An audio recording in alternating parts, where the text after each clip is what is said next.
Baiklah, selamat pagi. Kami dari kelompok 7 ingin mempresentasikan hasil diskusi kami yang berjudul menganalisis suatu pokok bahasan dan menentukan metode yang tepat.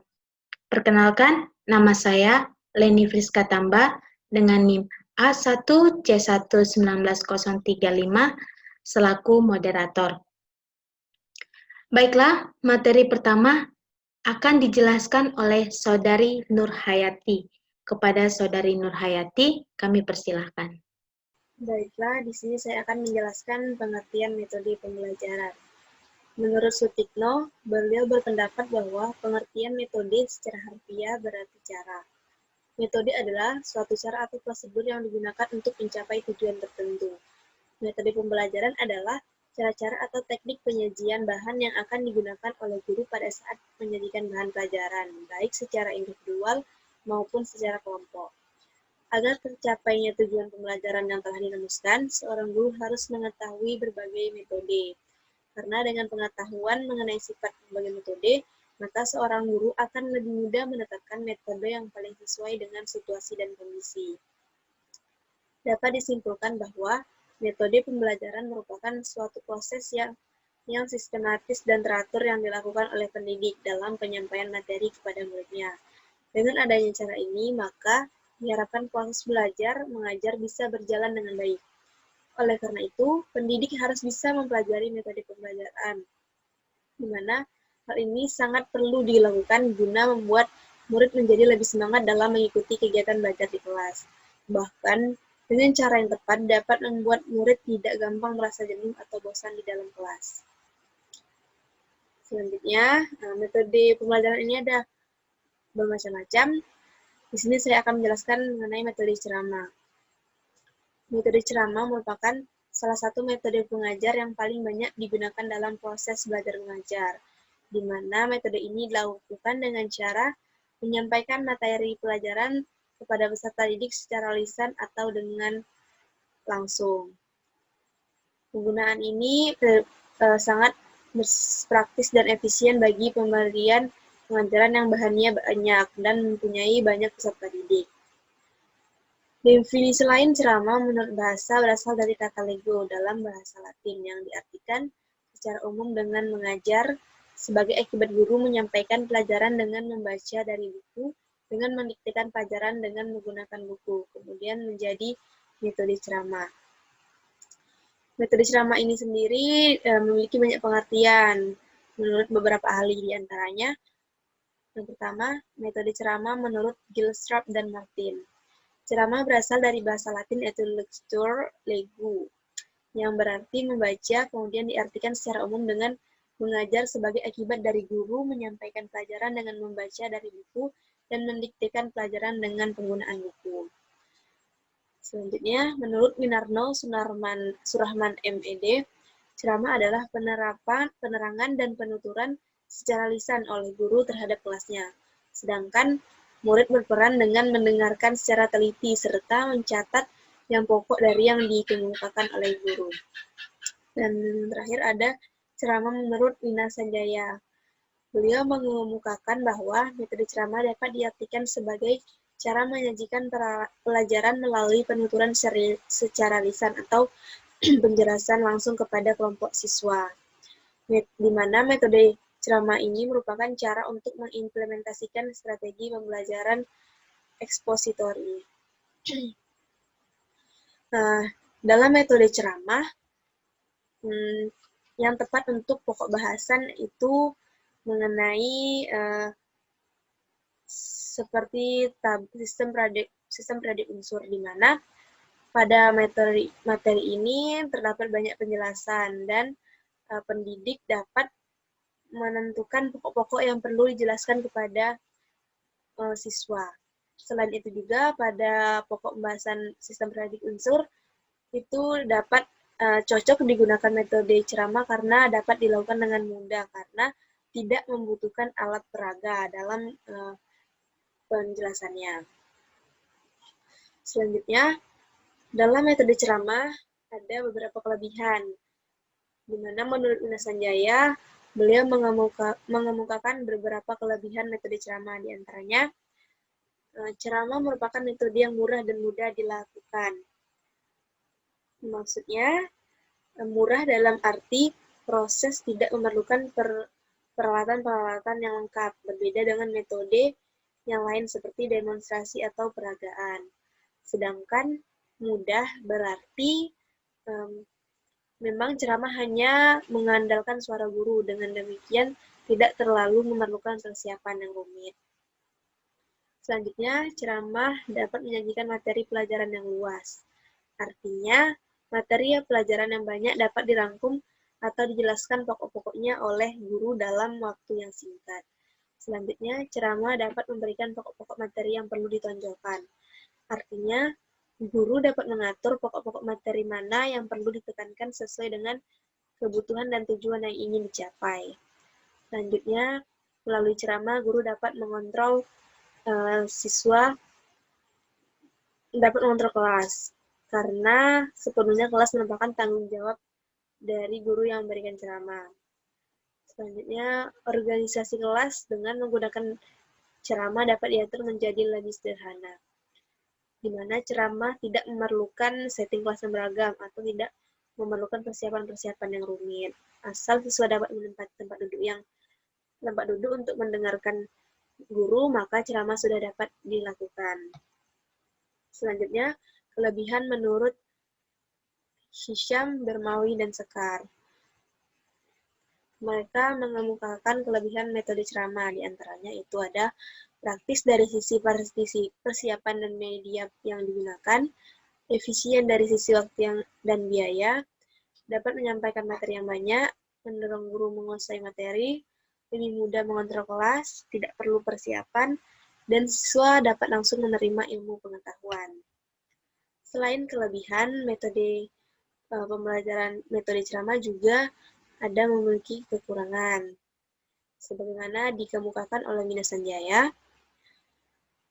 di antaranya materi yang dikuasai oleh siswa dari hasil ceramah akan terbatas pada yang dikuasai guru, di mana apa yang diberikan guru merupakan sebatas apa yang dikuasainya, sehingga apa yang dikuasai siswa pun tergantung pada apa yang dikuasai oleh guru. Selanjutnya, ceramah tidak disertai peragaan tidak dapat mengakibatkan terjadinya verbalisme. Selanjutnya, guru yang kurang memiliki kemampuan bertutur yang baik, ceramah sering dianggap sebagai metode yang membosankan. Ini sering terjadi, walaupun secara fisik siswa ada di dalam kelas, namun secara mental, siswa sama sekali tidak mengikuti jalannya proses pembelajaran. Pikirannya melayang kemana-mana, ataupun siswa tersebut mengantuk oleh karena gaya tutur guru yang tidak menarik. Dan yang terakhir yaitu melalui ceramah sangat sulit untuk mengetahui apakah seluruh siswa sudah mengerti apa yang dijelaskan atau belum. Walaupun ketika siswa diberi kesempatan untuk bertanya dan tidak ada satupun yang bertanya, itu tidak menjamin bahwa siswa tersebut paham akan materi yang diberikan. Selanjutnya, kekurangan metode ceramah menurut Hisham, Bermawi, dan Sekar. Mereka mengemukakan kekurangan metode ceramah, di antaranya itu membosankan, siswa tidak aktif, informasi hanya satu arah, kurang melekat pada ingatan siswa, kurang terkendali baik waktu maupun materi, monoton, tidak mengembangkan kreativitas siswa, menjadikan siswa hanya sebagai objek didik, dan tidak merangsang siswa untuk membaca. Selanjutnya, dalam menggunakan metode ceramah, ada langkah-langkah yang harus diperhatikan. Di antaranya, yang pertama, melakukan pendahuluan sebelum bahan baru diberikan dengan cara sebagai berikut, yaitu menjelaskan tujuan lebih dahulu kepada peserta didik dengan maksud agar peserta didik mengetahui arah kegiatan dalam belajar. Bahkan tujuan itu untuk membangkitkan motivasi belajar jika bertalian dengan kebutuhan mereka. Kemudian, dikemukakan pokok-pokok materi yang akan dibahas. Hal ini dimaksudkan agar peserta didik melihat luasnya bahan pelajaran yang akan dipelajarinya, dan memancing pengalaman peserta didik yang cocok dengan materi yang akan dipelajarinya. Caranya dengan memberikan pertanyaan-pertanyaan yang menarik perhatian mereka. Kemudian langkah yang kedua yaitu menyajikan bahan baru dengan memperhatikan faktor-faktor berikut. Di antaranya, perhatian peserta didik dari awal sampai akhir pelajaran harus tetap terpelihara. Semangat belajar mengajar memberi bantuan sepenuhnya dalam memelihara perhatian peserta didik dalam pengajarannya. Selanjutnya, menyajikan pelajaran secara sistematis, tidak berbelit-belit dan tidak meloncat-loncat. Kemudian, kegiatan belajar mengajar diciptakan secara variatif. Jangan membiarkan peserta didik hanya duduk dan mendengarkan, tetapi berilah kesempatan untuk berpikir dan berbuat. Kemudian, memberikan ulangan pelajaran terhadap respon, di mana jawaban yang salah dan benar perlu ditanggapi sebaik-baiknya. Kemudian, membangkitkan motivasi belajar terus-menerus selama perjalanan berlangsung. Motivasi belajar akan selalu tumbuh jika sesuatu belajar menyenangkan. Kemudian, menggunakan metode pelajaran yang variatif, yang sesuai dengan tujuan pembelajaran. Dan yang terakhir itu penutup pelajaran pada akhir pelajaran, di mana kegiatan ini perlu diperhatikan di antaranya mengambil kesimpulan dari semua pelajaran yang telah diberikan, dilakukan oleh peserta didik di bawah bimbingan guru. Kemudian memberikan kesempatan kepada peserta didik untuk menanggapi materi pelajaran yang telah diberikan, terutama mengenai hubungannya dengan pelajaran lain. Dan yang terakhir, melaksanakan penilaian secara komprehensif untuk mengukur perubahan tingkah laku. Dalam penggunaan metode ceramah, seharusnya menggunakan gaya percakapan yang antusias. Dan ceramah juga harus disampaikan dengan suara yang cukup nyaring, di mana banyak guru yang berbicara terlalu lemah sehingga kelas gaduh. Hal ini dapat menimbulkan siswa yang tidak kondusif dalam mengikuti proses belajar mengajar. Kemudian dapat dibantu dengan teknik menggunakan gerak badan, karena banyak guru dalam pelaksanaan mengajar hanya terpaku di mejanya. Mereka tidak pernah berjalan-jalan di antara tempat duduk siswa, di mana penceramah seharusnya bebas bergerak. Dengan demikian, ia dapat menarik perhatian siswa-siswanya. Di samping itu juga dapat mengetahui apa yang sedang dilakukan oleh siswa-siswanya.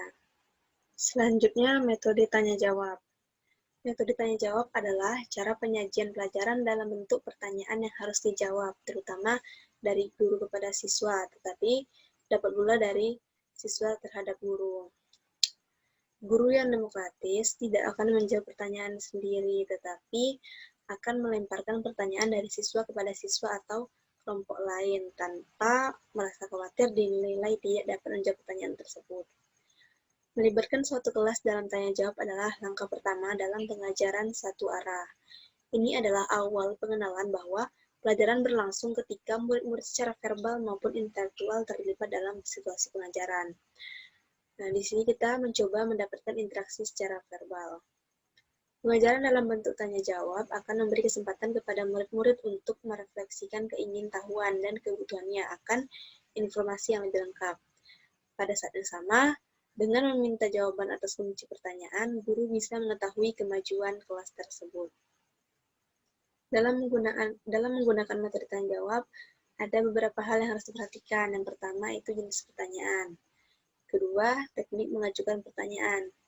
Ketiga, memperhatikan syarat-syarat penggunaan metode tanya jawab sehingga dapat dirumuskan langkah-langkah yang benar. Yang keempat, memperhatikan prinsip-prinsip penggunaan metode tanya jawab, di mana prinsip-prinsip tersebut diantaranya keserasian, integrasi, kebebasan, dan individual. Prinsip-prinsip ini adalah dasar atau landasan yang bisa dipergunakan dalam metode tanya jawab. Di samping itu, metode tanya jawab juga dikomunikasikan dengan metode lain seperti metode ceramah, pemberian tugas, diskusi, dan lain-lain. Pokok pembahasan yang tepat pada metode tanya jawab sama hal yang seperti pada metode ceramah tadi, misalnya dalam pokok bahasan sistem pendidik unsur. Pada dasarnya metode tanya jawab ini dapat dikombinasikan dengan metode lain. Dalam metode ceramah, di mana dalam penyampaian pokok bahasan tersebut dapat diselingi dengan metode tanya jawab, di mana guru dapat menanyakan mengenai sistem pendidik unsur terhadap siswa, misalnya unsur apa saja yang terletak dalam golongan halogen. Nah, begitupun siswa dapat bertanya kepada guru. Selanjutnya, metode tanya jawab memiliki beberapa kelebihan. di mana dalam pelaksanaannya kelas berasa lebih hidup karena siswa lebih aktif dan berusaha mendengarkan pertanyaan guru dengan baik dan mencoba memberikan jawaban yang tepat, sehingga siswa menerima pelajaran dengan aktif berpikir, tidak pasif mendengarkan saja. Kelebihan-kelebihannya di antara lain yaitu kelas akan hidup karena anak didik aktif berpikir dan menyampaikan pikiran melalui berbicara. Kemudian, baik sekali untuk melatih anak agar berani mengemukakan pendapatnya. Selanjutnya, akan membawa kelas dalam keadaan diskusi. Selanjutnya, pertanyaan dapat menarik dan memusat perhatian siswa, sekalipun ketika itu sedang ribut, yang mengantuk kembali tegar dan hilang kantuknya. Kemudian merangsang siswa untuk melatih dan mengembangkan daya pikir, terutama daya ingatan. Dan yang terakhir, mengembangkan keberanian dan keterampilan siswa dalam menjawab dan mengemukakan pendapat. Selain mempunyai kelebihan, metode tanya jawab juga memiliki kekurangan. Secara umum, kelemahan metode tanya jawab adalah kelancaran jalannya pelajaran agak terhambat karena diselingi dengan tanya jawab. Menurut Sudirman, bahwa kelemahan metode tanya jawab dalam proses pembelajaran diantaranya itu siswa sering merasa takut apabila guru kurang dapat mendorong siswa untuk berani dengan menciptakan suasana yang tidak tegang dan akrab. Selanjutnya, tidak mudah membuat pertanyaan yang sesuai dengan tingkatan berpikir siswa dan mudah dipahami siswa. Selanjutnya, waktu sering banyak terbuang, terutama apabila siswa tidak dapat menjawab pertanyaan sampai 2 atau 3 orang. Selanjutnya, guru masih tetap mendominasi proses belajar mengajar. Kemudian, apabila jumlah siswa puluhan, tidak mungkin cukup waktu untuk memberikan pertanyaan kepada setiap siswa. Dan yang terakhir, apabila sering jawaban diborong oleh sejumlah kecil siswa yang menguasai dan senang berbicara, sedangkan banyak siswa lainnya yang tidak memikirkan jawabannya. Baiklah, selanjutnya akan dijelaskan oleh Teguh Ariski.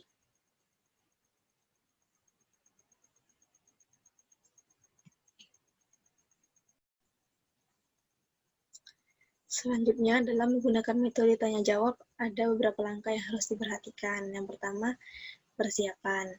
Di dalam persiapan, yang harus dilakukan yaitu menentukan topik, merumuskan tujuan pembelajaran khusus atau TPK, menyusun pertanyaan-pertanyaan yang tepat sesuai dengan TPK tertentu, dan mengidentifikasi pertanyaan-pertanyaan yang mungkin diajukan siswa. Kemudian, pelaksanaan. Nah, dalam pelaksanaan yang harus dilakukan adalah menjelaskan kepada siswa tujuan pembelajaran khusus atau TPK, mengkomunikasikan penggunaan metode tanya jawab. Siswa tidak hanya bertanya, tetapi juga menjawab pertanyaan guru maupun pertanyaan dari siswa yang lain. Guru memberikan permasalahan sebagai bahan persepsi. Guru mengajukan pertanyaan ke seluruh kelas. Guru dapat memberikan waktu yang cukup untuk memikirkan jawabannya, sehingga dapat merumuskan secara sistematis. Tanya jawab harus berlangsung dalam suasana tenang dan bukan dalam suasana yang tegang dan penuh persaingan yang tak sehat di antara para siswa. Pertanyaan yang dapat ditujukan kepada seorang siswa atau seluruh kelas, guru perlu menggugah siswa yang pandai dan berani menjawab. Itu perlu dikendalikan untuk memberi kesempatan kepada siswa yang lain. Guru mengusahakan agar setiap pertanyaan hanya berisi satu masalah saja. Dan pertanyaan ada beberapa macam, yaitu pertanyaan pikiran, pertanyaan mengungkapkan kembali pengetahuan yang dikuasainya, dan pertanyaan yang meminta pendapat, perasaan, sikap, serta pertanyaan yang hanya mengungkapkan fakta-fakta saja. Baiklah, materi selanjutnya akan dijelaskan oleh Saudara Teguh Ariski. Pada Saudara Teguh Ariski, kami persilahkan. Baik, selanjutnya yaitu metode diskusi. Jadi pengertian dari metode diskusi ini adalah, yaitu diskusi adalah aktivitas dari sekelompok siswa yang berbicara saling bertukar informasi maupun pendapat tentang sebuah topik atau masalah, di mana setiap anak ingin mencari jawaban atau penyelesaian problem dari segala segi dan kemungkinan yang ada. Menurut Hasibun dalam bukunya Proses Belajar Mengajar, mengatakan bahwa diskusi merupakan proses penglihatan dua atau lebih individu yang berinteraksi secara verbal dan saling berhadapan muka mengenai tujuan atau sasaran yang sudah tertentu melalui cara menukar informasi, mempertahankan pendapat, atau pemecahan masalah. Pengertian metode diskusi adalah cara penyajian pembelajaran di mana siswa-siswa dihadapkan pada suatu masalah yang berupa pernyataan atau pertanyaan yang bersifat problematis untuk dibahas dan dipecahkan bersama. Pengertian metode diskusi atau diskusi kelompok diartikan pula sebagai suatu cara penyajian bahan pelajaran dengan menugaskan peserta didik atau kelompok belajar untuk melaksanakan percakapan ilmiah untuk mencari kebenaran dalam rangka mewujudkan tujuan pengajaran. Kalau menurut Jadi Sastra, metode diskusi atau diskusi kelompok adalah format belajar mengajar yang menitik beratkan kepada interaksi antara anggota yang lain dalam suatu kelompok guna menyelesaikan tugas belajar secara bersama. Karena itu, guna dituntut untuk mampu melibatkan keaktifan anak bekerja sama dan berkolaborasi dalam kelompok.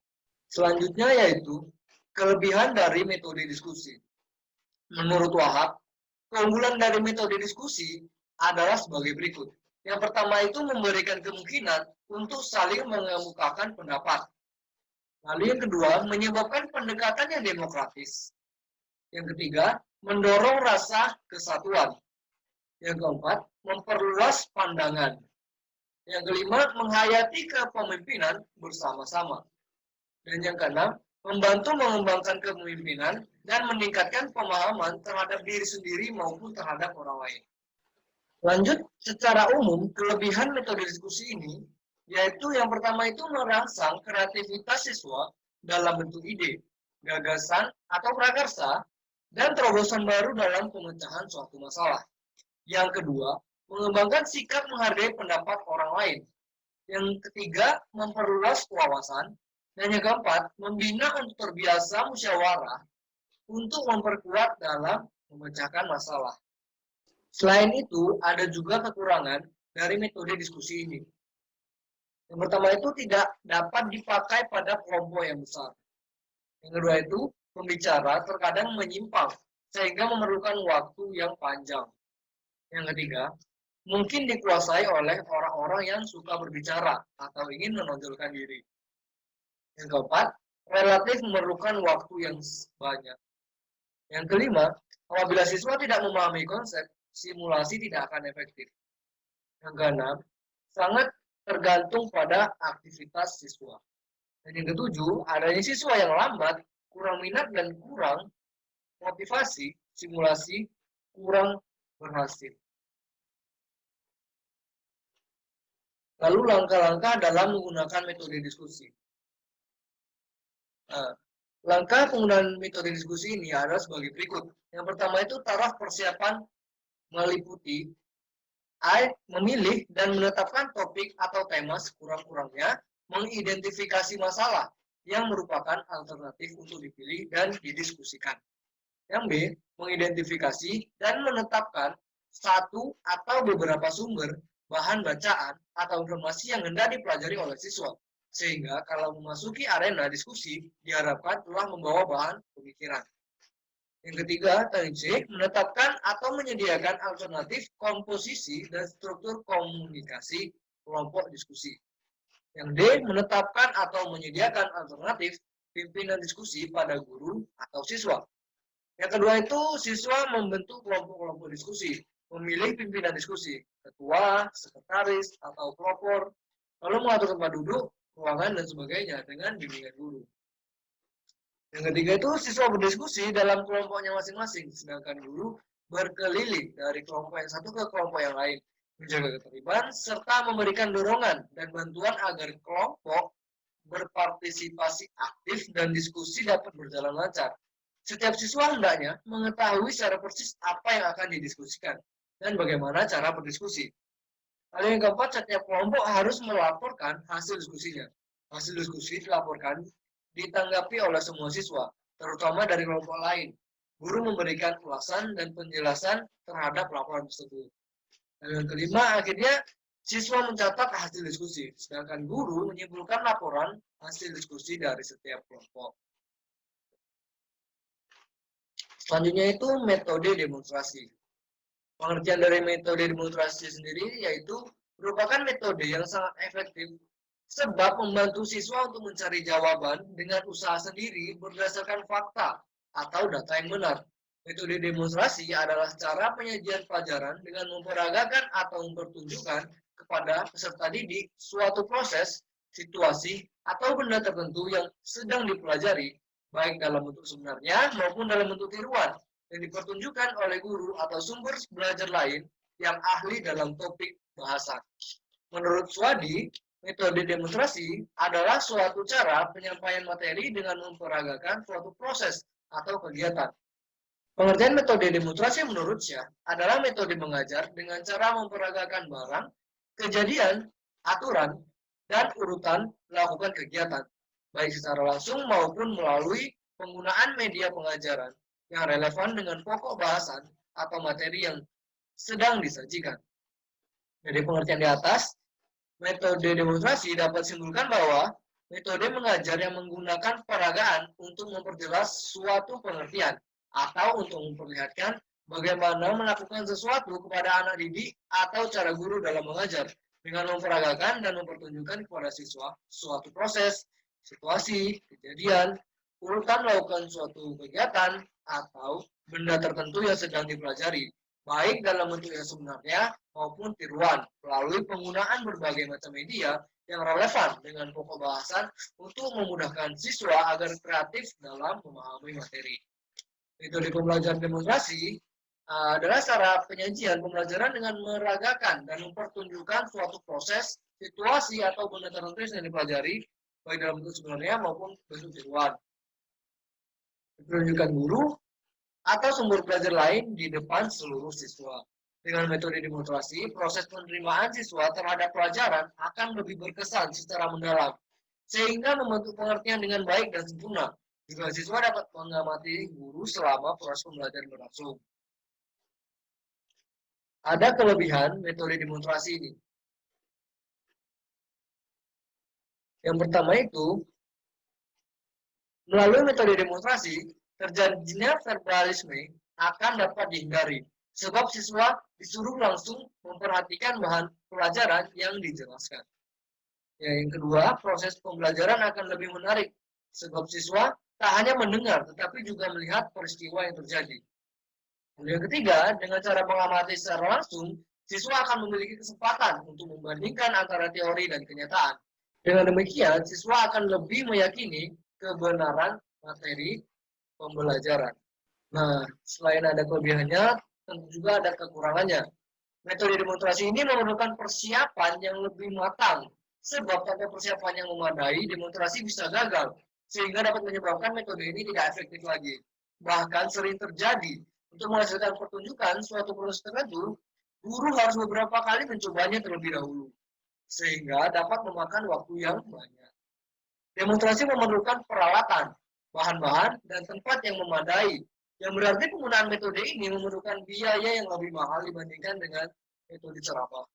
Yang ketiga, demonstrasi memerlukan kemampuan dan keterampilan yang khusus, sehingga guru itu dituntut untuk bekerja lebih profesional. Di samping itu, demonstrasi juga memerlukan kemauan dan motivasi guru yang bagus untuk keberhasilan proses pembelajaran siswa. Langkah-langkah dalam menggunakan metode demonstrasi. Yang pertama itu tahap persiapan. Pada tahap persiapan ada beberapa hal yang harus dilakukan. Di antaranya, A. Rumuskan tujuan yang harus dicapai oleh siswa setelah proses demonstrasi berakhir. Yang B. Persiapkan garis besar langkah-langkah demonstrasi yang akan dilakukan. Yang C. Lakukan uji coba demonstrasi. Yang kedua itu tahap pelaksanaan. Bagian A. Langkah pembukaan. Sebelum demonstrasi dilakukan, ada beberapa hal yang harus diperhatikan. Di antaranya yaitu pertama, aturlah tempat duduk yang memungkinkan. Semua siswa dapat memperhatikan dengan jelas apa yang didemonstrasikan. Yang kedua, kemukakan tujuan apa yang harus dicapai oleh siswa. Yang ketiga, kemukakan tugas-tugas apa yang harus dilakukan oleh siswa. Misalnya siswa ditugaskan untuk mencatat hal-hal yang dianggap penting dari pelaksanaan demonstrasi. Bagian B, langkah pelaksanaan demonstrasi.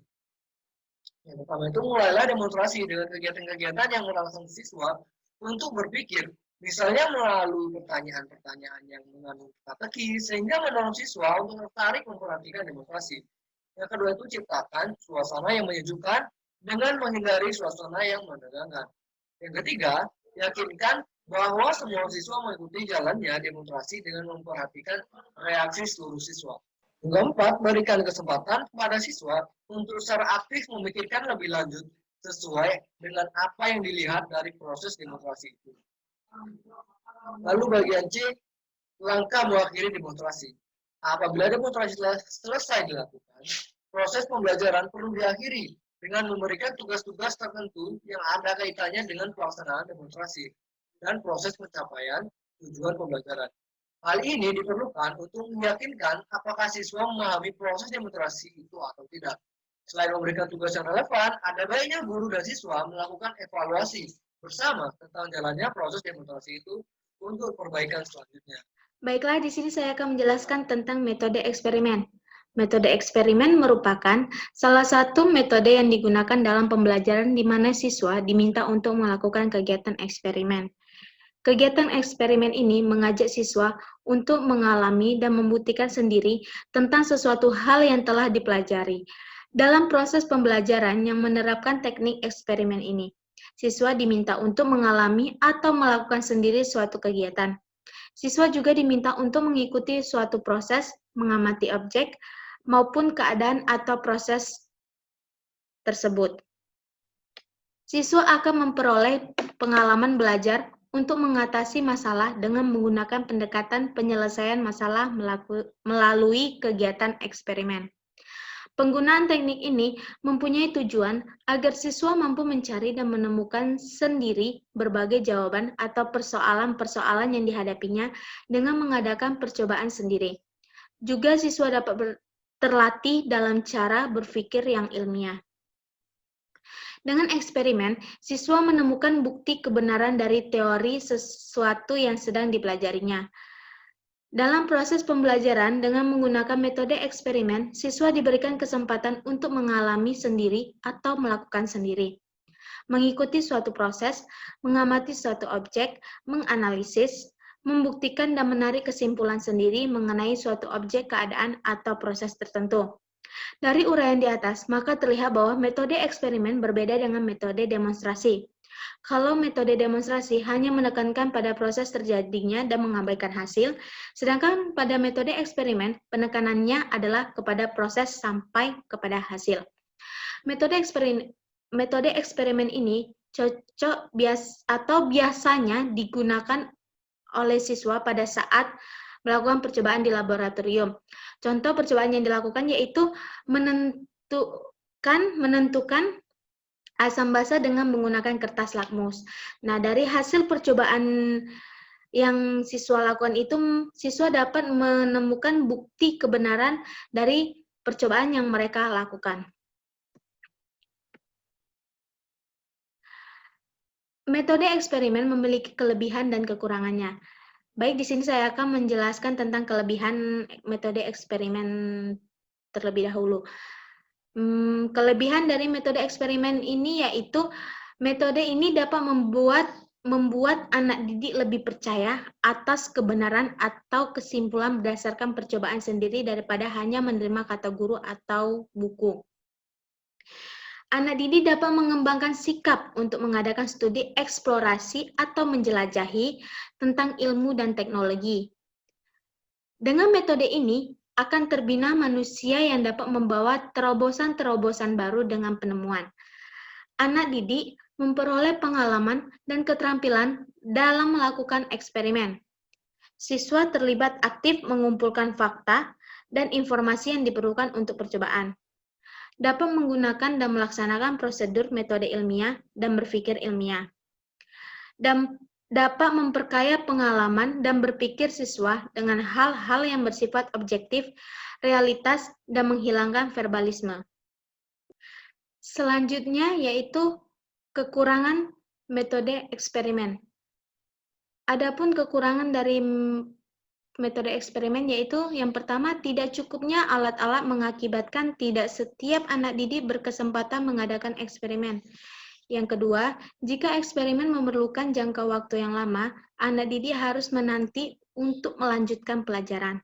Yang ketiga, kesalahan dan kegagalan siswa yang tidak terdeteksi oleh guru. Yang keempat, sering mengalami kesulitan dalam melaksanakan eksperimen karena guru dan siswa kurang berpengalaman melakukan eksperimen. Yang kelima, kesalahan dan kegagalan siswa yang tidak terdeteksi oleh guru dalam bereksperimen berakibat siswa keliru dalam mengambil keputusan.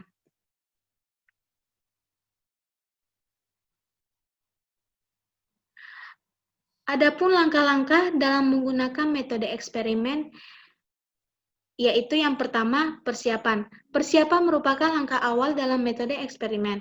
Pada langkah awal ini, tindakan-tindakan yang harus dilakukan guru yaitu guru perlu menetapkan tujuan dari eksperimen yang dilakukan.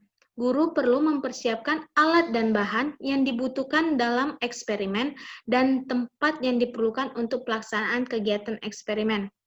Guru perlu mempertimbangkan jumlah siswa dengan ketersediaan alat-alat yang ada dan diperlukan. Selain itu, daya tampung untuk kegiatan eksperimen juga perlu dipertimbangkan.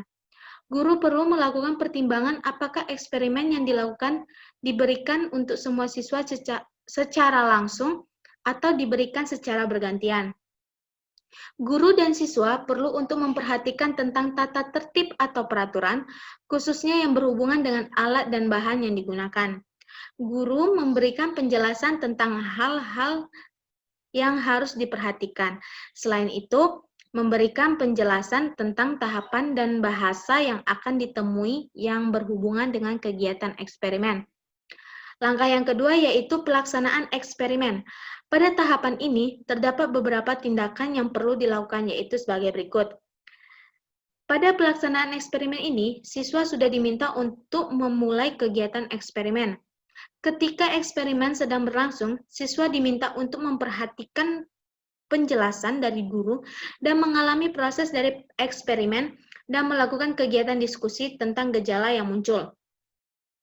Guru atau pembimbing perlu untuk memperhatikan situasi atau kondisi tentang kemungkinan munculnya hambatan atau masalah yang harus diatasi. Langkah yang ketiga yaitu tindak lanjut dari kegiatan eksperimen. Pada tahap akhir dari metode eksperimen ini terdapat beberapa hal yang harus dilakukan, yaitu melakukan kegiatan diskusi untuk setiap masalah yang ditemukan selama kegiatan eksperimen. Peralatan perlu untuk dipersiapkan kembali dengan keadaan yang rapi dan bersih. Selanjutnya, metode pemberian tugas. Metode pemberian tugas dapat diartikan sebagai suatu format interaksi belajar mengajar yang ditandai dengan adanya satu tugas atau lebih tugas yang diberikan oleh guru, di mana penyelesaian tugas-tugas tersebut dapat dilakukan secara perseorangan atau secara kelompok sesuai dengan perintahnya. Menurut Supriyatna Nana mengemukakan bahwa metode penugasan atau pemberian tugas adalah suatu penyajian bahan pembelajaran di mana guru memberikan tugas tertentu agar siswa melakukan kegiatan belajar dan memberikan laporan sebagai hasil dari tugas yang dikerjakannya. Metode ini mengacu pada penerapan unsur-unsur atau learning by doing.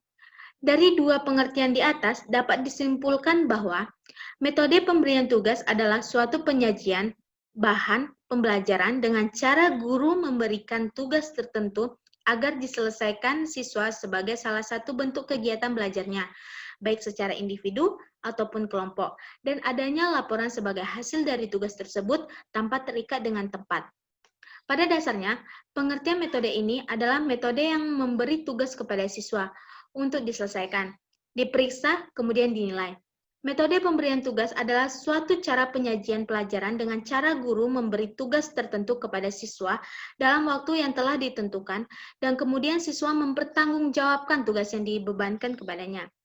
Tugas dan resitasi merangsang siswa untuk aktif belajar baik secara individu maupun kelompok. Metode pemberian tugas sebagai suatu bentuk usaha yang dilakukan guru dengan memberi sejumlah tugas kepada siswa. baik berupa soal pekerjaan rumah secara individual maupun secara kelompok, yang bertujuan untuk meningkatkan kemampuan kognitif, psikomotorik, dan efektif siswa.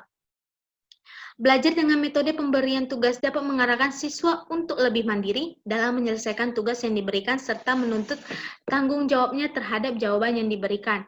Metode pemberian tugas ini biasanya guru sering memberikan tugas kepada siswa. Contoh tugas yang diberikan yaitu buatlah cara menghafal unsur-unsur dalam sistem periodik dengan metode mnemonik. Nah, di sini kita bisa memberikan tugas kepada siswa dengan secara individu atau kelompok, dan mereka akan mempertanggungjawabkan tugas yang diberikan guru ini kepada mereka. Adapun kelebihan dari metode pemberian tugas yaitu yang pertama, relevan dengan prinsip cara belajar siswa aktif. Yang kedua, merangsang siswa belajar lebih banyak, baik dekat dengan guru maupun pada saat jauh dari guru dalam sekolah maupun di luar sekolah. Yang ketiga, mengembangkan sifat kemandirian pada diri siswa. Yang keempat, lebih meyakinkan tentang apa yang dipelajari dari guru, lebih memperdalam, memperkaya, atau memperluas pandangan tentang apa yang dipelajarinya. Yang kelima, membina kebiasaan siswa untuk mencari dan mengolah sendiri informasi dan komunikasi. Yang keenam, pengetahuan yang siswa peroleh dari hasil belajar sendiri akan dapat diingat lebih lama.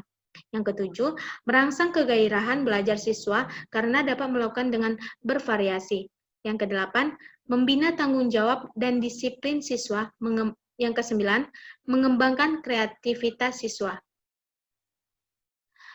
Adapun kekurangan metode pemberian tugas ini yaitu yang pertama, sulit mengontrol siswa apakah belajar sendiri atau dikerjakan orang lain. Yang kedua, sulit memberikan tugas yang sesuai dengan perbedaan individu siswa. Yang ketiga, tugas yang monoton dapat membosankan siswa. Yang keempat, tugas yang banyak dan sering dapat membuat beban dan keluhan siswa. Yang kelima, tugas kelompok dikerjakan oleh orang tertentu atau siswa yang rajin dan pintar. Yang keenam, kurang adanya balikan baik bagi guru. Adapun langkah-langkah dalam menggunakan metode pemberian tugas ini yaitu yang pertama, fase pemberian tugas atau persiapan. Yang pertama itu merumuskan masalah atau scope and sequence dengan jelas. Yang kedua, mengemukakan tujuan pelaksanaan tugas.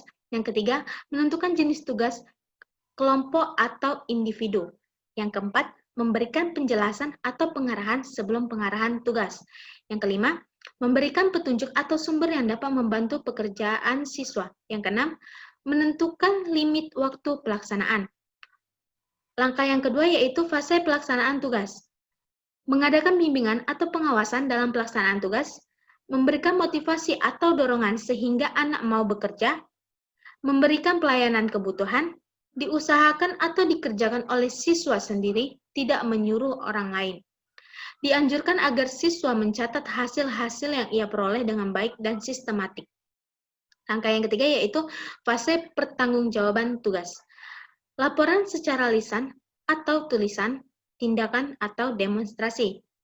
Melaksanakan penilaian hasil pelaksanaan tugas, melaksanakan penilaian proses dan hasil pelaksanaan, mendiskusikan kesulitan-kesulitan yang tidak dapat diselesaikan oleh siswa selama pelaksanaan tugas.